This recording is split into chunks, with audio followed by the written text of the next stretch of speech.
नमस्कार, आदाब। मैं हूं अली रज़ा और हाजिर है हमारा Ramzan special programme the doctors advice. सबसे पहले आप सभी को पेंटा टीवी इंडिया और पेंटा ग्रुप ऑफ एसोसिएट्स की जानिब से रमज़ान की मुबारकबाद। जैसा कि हम सब जानते हैं कि रमज़ान का पवित्र महीना, रमज़ान का पाक महीना शुरू हो चुका है। इस महीने में हर मुसलमान आक़िल व बालिग मर्द और औरत पर यह वाजिब है, ये फ़र्ज़ है कि वो रोज़ा रखे। मगर कुछ ऐसे लोग भी हैं हमारे माशरे, हमारे समाज में कि जो कि किसी न किसी मर्ज़ में मुब्तला हैं। मसलन ब्लड प्रेशर, डायबिटीज़, माइग्रेन वगैरह वगैरह।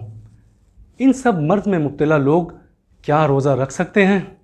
अगर वो रोज़ा रख सकते हैं तो उन्हें कौन कौन सी एहतियात बरतनी होंगी? इन्हीं सब मुद्दों पर चर्चा करने के लिए हमारे साथ मौजूद हैं highly intellectual group of doctors. आइए हम इनसे आपकी मुलाकात कराते हैं।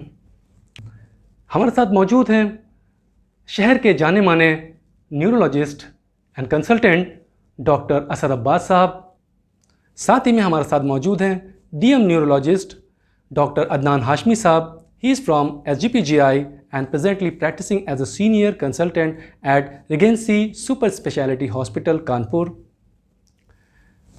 सबसे पहले डॉक्टर असद अब्बास साहब और डॉक्टर अदनान हाशमी साहब, आपका इस शो में बहुत बहुत स्वागत है। Welcome to our show. Ramzan मुबारक। सबसे पहले डॉक्टर असद अब्बास साहब, मैं आपसे जानना चाहता हूँ कि क्या डायबिटीज़ और ब्लड प्रेशर के पेशेंट्स रोज़ा रख सकते हैं? अगर वो रोज़ा रख सकते हैं तो कौन कौन सी वो ऐसी एहतियात हैं जो उनको बरतनी होंगी, या कुछ दवाओं में, मेडिसिन में कुछ तब्दीली करानी होगी? जी असद अब्बास साहब। पेंटा टीवी देखने वाले सभी व्यूअर्स को मैं डॉक्टर असद अब्बास न्यूरोलॉजिस्ट अपनी तरफ से रमज़ान की बहुत बहुत मुबारकबाद पेश करता हूँ।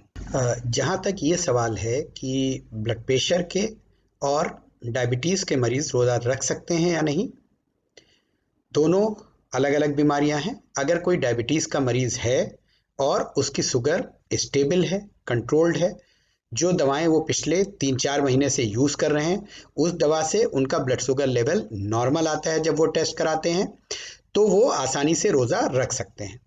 हाँ, वो लोग जिनकी ब्लड शुगर स्टेबल नहीं है, जो भी दवाएं वो ले रहे हैं, वो दवाओं के बावजूद परहेज भी कर रहे हैं, उसके बावजूद अगर उनकी ब्लड शुगर बढ़ी हुई रहती है और उनके फिजिशियन ने उनको मना कर रखा है रोज़ा रखने से, तो वो रोज़ा नहीं रख सकते हैं। दूसरे वो पेशेंट हैं जो पेशेंट इंसुलिन पे हैं, तो इंसुलिन लगाने के साथ भी यही बात है कि अगर इंसुलिन की स्टेबल डोज पे हैं तो ऐसे मरीज रोज़ा रख सकते हैं। लेकिन अगर उनकी ब्लड शुगर फ्लक्चुएट कर रही है, बार बार इंसुलिन की डोजेज एडजस्ट करनी पड़ रही हैं, तो ऐसे मरीजों को बिना डॉक्टरी सलाह के रोज़ा नहीं रखना चाहिए। अब रमज़ान में अगर डायबिटीज़ का मरीज रोज़ा रखता है तो एक तो उसको अपनी डाइट का ख्याल रखना चाहिए, क्योंकि जैसे इस बार के जो रोज़े हैं इनका ड्यूरेशन काफ़ी लंबा है। तो ऐसे में क्या होगा कि एक हाइपोग्लाइसीमिया यानी शुगर कम हो जाने का रिस्क बहुत ज़्यादा है। तो वो जो शुगर की दवाएं अपने फिजिशियन को बता दें और वो दवाएं लें जिनसे शुगर लो नहीं होती, जैसे कि मेटफॉर्मिन या और ऐसी दवाएं जिनसे हाइपोग्लाइसीमिया रिपोर्टेड नहीं है। तो रमज़ान भर के लिए वो इन दवाओं को चेंज करा सकते हैं। ब्लड प्रेशर के मरीज को स्टेबल ब्लड प्रेशर में किसी भी तरह का रोज़ा रखने में कोई प्रॉब्लम नहीं है। सिर्फ रोज़े के साथ अपनी डाइट का ध्यान रखना होगा। बहुत ज़्यादा ऑयली और बहुत ज़्यादा सॉल्टी चीज़ें जिसमें बहुत ज़्यादा नमक पड़ा हो, ऐसी चीज़ें अफ्तार या सेहरी में ना लें, या बहुत ज़्यादा ऑयली और फैटी चीज़ें ना लें। तो ब्लड प्रेशर का मरीज़ तो सिर्फ इन परहेज़ के साथ और अपनी जो दवाएं उनको बताई गई हैं ब्लड प्रेशर के लिए, उनको खाते हुए आसानी के साथ रोज़ा रख सकता है। शुगर के पेशेंट को ज़रूर ये अपने फिजिशियन से डिस्कस करना चाहिए रमज़ान से पहले, और अगर उसकी शुगर पिछले 3-4 महीनों में जो भी मेडिकेशन या इंसुलिन वो ले रहे हैं उससे बिल्कुल स्टेबल चल रही है, तो रमज़ान से पहले एक बार अपना फास्टिंग पीपी ब्लड शुगर या 3 महीने वाला जो टेस्ट होता है एवरेज ग्लाइकोसिलेटेड हीमोग्लोबिन HbA1c करा के अपने फिजिशियन से पूछ करके, दवाओं में अगर कोई चेंज करना है तो वो चेंज करके वो आसानी से वो भी रोज़े रख सकते हैं। बस अपनी डाइट का उनको विशेष ध्यान रखना चाहिए। या perfectly said doctor Asad Abbas साहब। अब मैं जानना चाहता हूँ डॉक्टर अदनान हाशमी साहब से कि अदनान हाशमी साहब, ये देखा गया है कि आम तौर पे जो रोज़दार रोज़ा रखते हैं उनको जब पूरा दिन का रोज़ा रखा जाता है तो आप जानते हैं कि कहीं ना कहीं कुछ ऐसे पेशेंट भी हैं जो माइग्रेन का शिकार हैं, यानी कि कहीं किसी को हल्का दर्द होता है दिमाग में या किसी को बहुत ज़्यादा सीवियर पेन भी होता है। तो ऐसे पेशेंट जो माइग्रेन का शिकार हैं, क्या वो रोज़ा रख सकते हैं? अगर वो रोज़ा रख सकते हैं तो कौन कौन सी ऐसी एहतियात हैं कि जो कि बरतनी चाहिए? जी डॉक्टर अदनान हाशमी साहब। हमारे पेंटा टीवी व्यूअर्स को बहुत रमज़ान की बहुत बहुत मुबारकबाद। आपका सवाल है माइग्रेन को लेकर, ये बहुत माकूल सवाल है।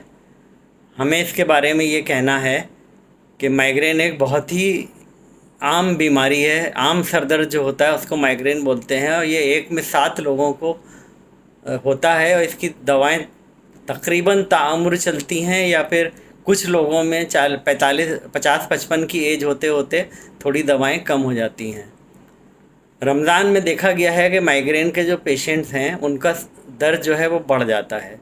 उसकी कुछ वजूहात हैं, जैसे जब हम रोज़ा रखते हैं तो हमारे जिस्म में ब्लड से और शुगर की और नमक की कमी हो जाती है ख़ास तौर से, जिसकी वजह से माइग्रेन प्रेसिपिटेट करता है। और फिर जब हम शाम को रोज़ा खोलते हैं उस टाइम अगर हम बहुत जल्दी बहुत तेज़ी से खा लें या फिर बहुत ज़्यादा मीठा ले लें, तो जब एकदम से शुगर और सॉल्ट का फ्लक्चुएशन ब्लड में होता है तो अफ्तार के टाइम भी दर्द जो है वो बढ़ जाता है। और दूसरी ये वजह है कि जो कुछ लोग जो होते हैं जिनको बहुत चाय का शौक़ रहता है, या स्मोकर्स जो होते हैं जिनको, या तंबाकू चबाने वाले जो लोग होते हैं, उनके लेवल में जब वो रोज़ा रखते हैं तो कैफ़ीन, चाय पीने वालों के ब्लड से कैफ़ीन का लेवल, और जो स्मोकर्स हैं और जो तंबाकू खाने वाले हजरात हैं उनके ब्लड से और निकोटीन का लेवल कम हो जाता है, जिसकी वजह से माइग्रेन हो जाता है।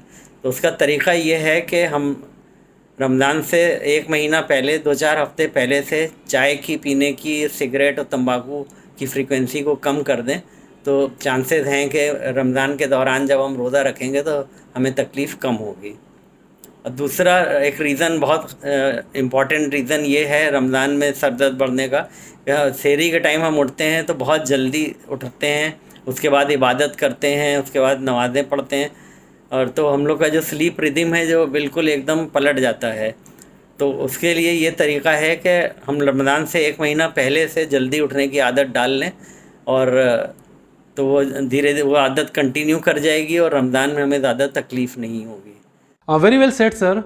And Dr. Asad Abbas Saab and Dr. Adnan Hashmi Saab, thank you very much that you have joined our show and you have given a wonderful advices to our viewers. Hope हमारे viewers इन advice से कुछ फ़ायदा उठाएंगे। And once again Ramzan मुबारक to you sir, thank you.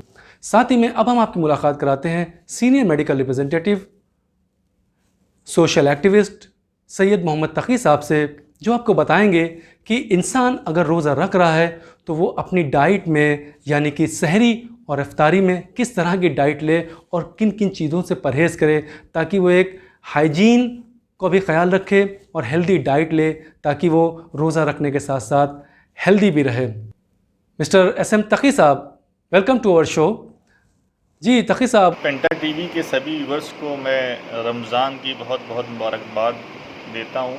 सबसे ज़्यादा परेशानी जो रोज़ेदार को रोज़े के दौरान होती है वो प्यास की बहुत होती है, डिहाइड्रेशन भी हो सकता है, गर्मियाँ हैं, पसीना ज़्यादा निकलने का इम्कान है, तो ऐसे में पानी बॉडी से बहुत तेज़ी से निकलता है जो बहुत परेशानी क्रिएट करता है। तो ऐसे में हमें 2-3 बदलाव लाने हैं अपने लाइफस्टाइल में।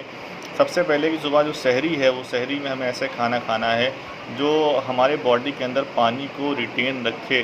जैसे जो फाइब्रस फ्रूट हैं, संतरा है, खरबूजा है, तरबूज है, पपीता है, ये अगर हम खाएंगे तो ये ऐसे फ्रूट्स हैं जो हमारे अंदर बॉडी के अंदर वाटर को रिटेन करेंगे। और ये फ्रूट जो है वो डायबिटीज़ पेशेंट के लिए बहुत ज़्यादा नुकसानदेह नहीं होते, क्योंकि इनके अंदर वाटर कंटेंट ज़्यादा होता है और कैलोरी कम होती है। तो सहरी में बड़ा ख्याल रखना है, और सहरी जो है आपको खानी बहुत ज़रूरी है, लाजमी है। अगर आप सहरी नहीं खाएंगे तो अगर आप हाइपरटेंशन हैं या डायबिटीज़ के पेशेंट हैं तो आपको परेशानी हो सकती है, माइग्रेन में दर्द बढ़ सकता है। दूसरी बात ये कि रोज़ा खोलने के बाद एकदम से जो है अफ्तारी बहुत सारी ना खाएं, धीमे धीमे खाएं, पानी भी हल्के हल्के पिएं, और कोशिश करें कि जो खाना आप खा रहे हैं रोज़ा खोलने के बाद वो उसको बाँट दें, क्योंकि रोज़ा खोलने के बाद हमारे पास 5-6 घंटे 7-8 घंटे होते हैं, तो हम उसको अगर बाँट दें हर 1 घंटे पे या 1.5 घंटे में खाना जो हम खाते हैं उसको लें 4 बार में, तो हमें बहुत फ़ायदा मिलेगा। एकदम से ना खाएं, और रोज़ा खोलने के बाद भी हम जो है डाइट हल्की लें, बहुत ज़्यादा प्रोटीन रिच या तला हुआ या चिकना या मसालेदार खाना ना खाएं, उससे भी हमें परेशानी हो सकती है अगले दिन, और प्यास भी लग सकती है, तो अगले दिन हमें प्यास बहुत परेशान करेगी, तो लिहाजा इन चीज़ों का ख़्याल रखें। जी मोहम्मद तक़ी साहब, आपका बहुत बहुत शुक्रिया, आप हमारे शो में ज्वाइन हुए, जुड़े, और आपने एक बहुत ही खूबसूरत तरीके से हेल्दी डाइट किस तरह से ली जाए ये हमारे व्यूवर्स को बताया। उम्मीद करते हैं हमारे तमाम दर्शकों को, नाजरीन को और व्यूवर्स को ये शो पसंद आया होगा। अगले एपिसोड में फिर हम किसी सीनियर डॉक्टर के साथ आपसे मुलाकात करेंगे। आखिर में चलते चलते एक बार फिर से रमज़ान की मुबारकबाद पेश करते हैं। उम्मीद करते हैं कि यह रमज़ान रहमतों वाला ये महीना आप सभी की ज़िंदगी में खुशियाँ लाए। Stay home, stay healthy. Thank you.